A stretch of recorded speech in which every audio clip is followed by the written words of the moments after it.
Здравейте, добри и загрижени хора! В навечерието сме в едни от най-светлите празници и в днешното видео съм решила да ви вдъхновя с една рецепта, която не само ще ви направи една идея по-здрави, но ще и допринесе вие да бъдете още по-красиви, особено ако решите да използвате постоянно във вашият хранителен режим. Знаете ли кое е моето любимо нещо точно сега, когато сме пред Коледа, пред Нова година? Не са подаръците. Най-любимото нещо в този момент на годината за мен е усещането за красота, светлина и радост, които изпълват нашите сърца, които усещаме в магазините, по улиците и в дома си. Днес реших да си поговорим малко за красотата. Как ние разбираме в днешно време красотата, какви са стандартите за красота и как храната наистина може да ни помогне да бъдем не само здрави, но и много красиви. Ако смятате, че видеята, които правя, имат смисъл за вас и са полезни, ви напомням да се абонирате за моя канал с камбанката, така ще получавате своевременно всички видеа, които качвам и с които ще ви вдъхновявам как може да се грижите за здравето си още по-добре всяка седмица, а и по този начин ще ми помагате да стигам до все повече хора, които се чувстват достатъчно отговорни и осъзнати по отношение на собственото си здраве, за което предварително ви благодаря.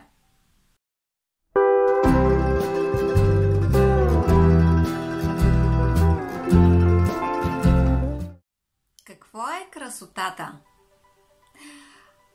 Забелязали ли сте, когато сте сред природата, където няма почти никаква човешка намеса, колко красиво е всичко, как съвършено и синхронно е подредено всичко. Сякаш тези невидими сили, които стоят зад природата, дори и зад нас, се стремят към създаването на красоти навсякъде около нас. Аз лично смятам, че всеки един човек е красив. Всеки един човек в своята си висше проявление е изключително красив. Въпросът е до каква степен ние имаме възможност през живота си да развиваме и проявяваме тази наша висша природа. Красотата има много различни вариации. Като започнем от различните култури, до това от каква перспектива гледаме на нещата. Аз лично смятам, че красотата е най-съвършеният израз на проявление на каквото и да е, или най-съвършена симетрия на форми и цветове. А по отношение на хората, смятам, че всеки един човек е красив, когато развива своите дарби, когато се стреми да върви през живота си и създава живота си, стъпвайки на своите високи морални ценности и когато, разбира се, се грижи по най-добрия начин за своето тяло, защото ако питате мен, няма красиви и грозни тела. Всяко едно тяло за мен е красиво, когато е здраво и хармонично. И ако трябва да дам специално определение за красота по отношение на човешките тела или на физическото проявление на красотата, бих казала, че всеки един човек, който излъчва хармония и има симетрично здраво тяло, е изключително красив за мен. Надявам се това мое определение за красотата да ви вдъхнови и да положите усилия да се погрижите за хармонията в себе си, която ще допринесе до вашата вътрешна красота, излъчване и харизма и за здравето на вашето тяло, което ще го направи симетрично и хармонично, независимо как точно изглеждате. Аз не смятам, че трябва всички да сме по 1,70 и 80 и да тежим по 40-50 кг, за жените говоря, за да сме много красиви, или пък са мъжете да следват някакъв определен стандарт. Според мен всеки един трябва да следва стандарта на хармония, вътрешна и външна, която се изразява във вътрешно и вътрешно здраве. А какво казваме за здравето? Здравето е чистота на всички нива. Ако до този момент не сте се замислили върху здравето и красотата от тази гледна точка, ами ето ви още един повод да се замислите и нали обичаме на нова година да си поставяме някакви нови цели. Ами аз ви пожелавам през новата година да се стремите да развивате вашата висша природа, да се стремите към чистотата и красотата и всъщност те да бъдат част от всичко във вашето ежедневие. Това е моето новогодишно вдъхновение за вас. Днес избрах да ви покажа една рецепта, която се състои от две основни съставки. Това са елдата и слънчогледовите семки и двете ги познаваме като супер храни, които имат изключително благотворно въздействие върху красотата за жените.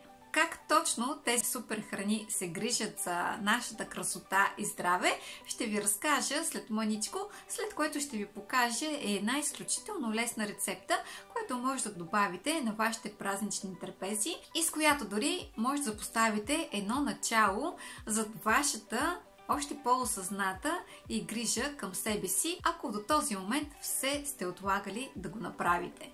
Преди да продължим нататък, искам да ви предупредя, че информацията, която предоставям е с препоръчителен характер и не е медицински съвет. Каналът BioLife не носи никаква отговорност за споменатите методи на хранителни режими, рецепти и лечение. Разбира се, преди да ви покажа рецептата, нека ви разкажа и с какво толкова са полезни двете основни съставки, защото ви напомням, че се стремим да се храним осъзнато и отговорно, а това означава да сме на 100% наясно с какво храната, която избираме да си похапнем, наистина допринася за нашето здраве, с какво обогатява нашите клетки и ако не го прави, да се замислим дали си струва да си я хапваме и да си отделяме време, енергия и средства за нея. Кълновете от елда и кълновете от слънчогледови семки са много сходни. Аз изключително харесвам и двете. Първо, защото имат много нежен и приятен вкус и са подходящи както за сладки, така и за солени ястия.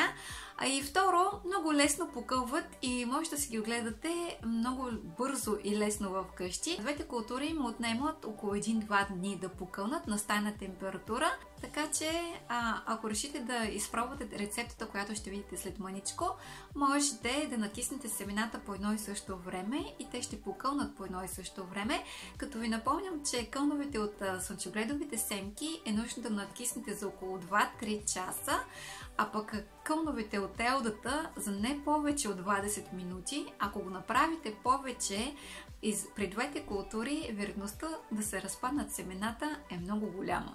Елдата и слънчогледовите семки имат много сходни ползи за нашето здраве и двете са богати на фибри, което благоприятства за добрата работа на нашата храносмилателна система. Също така, те са много полезни и за нашето сърце, защото влияят благотворно върху кръвообращението. Кълновете от слънчогледови семки и елда са богати и на магнезий, което ги прави изключително добри храни за подобряване на нашата памет, а също така и те се грижат за нашето добро настроение. Друго много интересно, че и двете подобряват функциите на нашия черен дроб. Известно е, че слънчогледовите семки са богати на селен. Не е възможно да протичат никакви биохимични процеси в нашето тяло без този важен микроелемент. А пък кълновете от елда са богати на витамин Е. Знаем, че витамин Е е витамина на младостта. Друго много общо между тях двете е, че и двете имат еднакво значение за здравето на нашите ногти, коса и разбира се за нашата чиста кожа. Те са богати на антиоксиданти и след всичко, което казах, съм убедена, че ще искате да ги добавите в вашите ястия, особено ако сте загрижени за себе си, за здравето си и за собствената си красота. Най-лесният начин да го направите е просто като добавите кълновете в някои от любимите ви салатки. Може да добавите само един от двата вида или и двата, ако обичате салатите да са ви по-богати и тежки. Оставам вие да решите. А сега вижте моето предложение за вас, така полезните за нашето здраве и красота кълнове от елда и слънчогледови семки.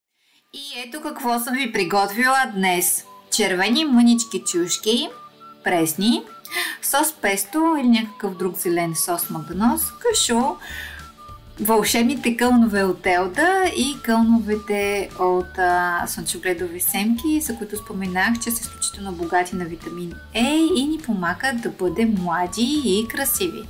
Това, което направих е просто смесих кашуто, елдата и слънчогледовите семки с малко сол и студено пресовано масло от грозде в блендера и се получи тази каша, която е между другото много вкусна. И накрая, понеже забравих сос пестото, сега го добавих и просто ще го смеся и след около няколко минути борба с чушките успях да ги напълня и да ги украся с магданоз. Станаха много вкусни, много свежи и аз изключително ги препоръчвам като едно предястие за празничната трапеза. Ами да ви е празнично и вкусно! Че сами се уверихте, че има и друг вариант на пълнените чушки, много по-здравословен и много по-лесен. Много се надявам рецептата да ви е харесала и да искате да я изпробвате и ако го направите, нека тя ви напомня, че грижата за себе си не е чак толкова сложно и трудно нещо, когато вие ежедневно се стремите да подобрявате вашите навици. Грижата за себе си става нещо автоматично, за което вие не мислите, когато подобрите навиците си в градивна посока. Ами, мили хора, това беше за днес от мен. Искрено се надявам да съм ви вдъхновила, но ще бъда много по-щастлива, ако вие се мотивирате и опитате рецептата, която току-що видяхте. Много ще се радвам, ако в коментарите ми споделите как ви се е получило, дали ви е харесало или с какво добавихте и обогатихте рецептата по начин, по който да ви хареса на вас и да бъде вкусна за вашето тяло. За мен е достатъчно да започнете да се замислите, че храната ни трябва да бъде само вкусна, но изключително полезна за вас. Искам да ви пожелая прекрасни празнични дни. Прекарвайте пълноценно време с вашите приятели, с вашите близки, роднини, с хората, които обичате. Наистина, искрено ви пожелавам да имате много споделено време, далече от екраните, да прекарате наистина качествено време заедно, да си подарите едни вълшебни мигове, едно прекрасно време, което да остане един незабравим, вдъхновяващ спомен за вас.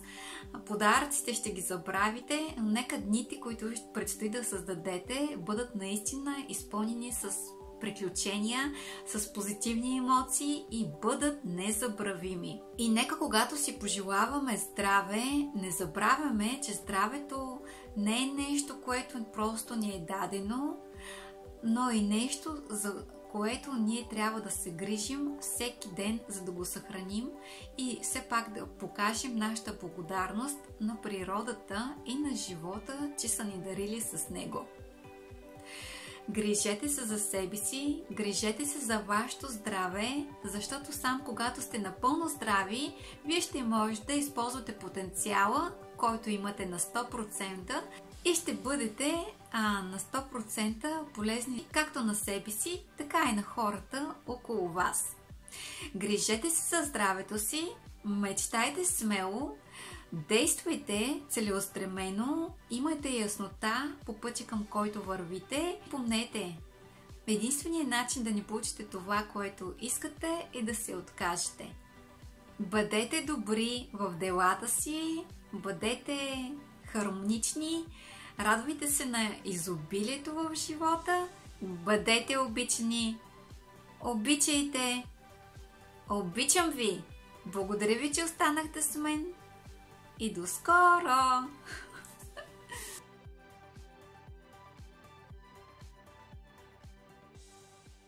Ако информацията, която току-що научи, смяташ, че ще ти бъде наистина полезна, ти напомням да се абонираш за моя канал. Така винаги ще знаеш за най-новите ми видеа и ще бъдеш винаги актуален в грижата за себе си.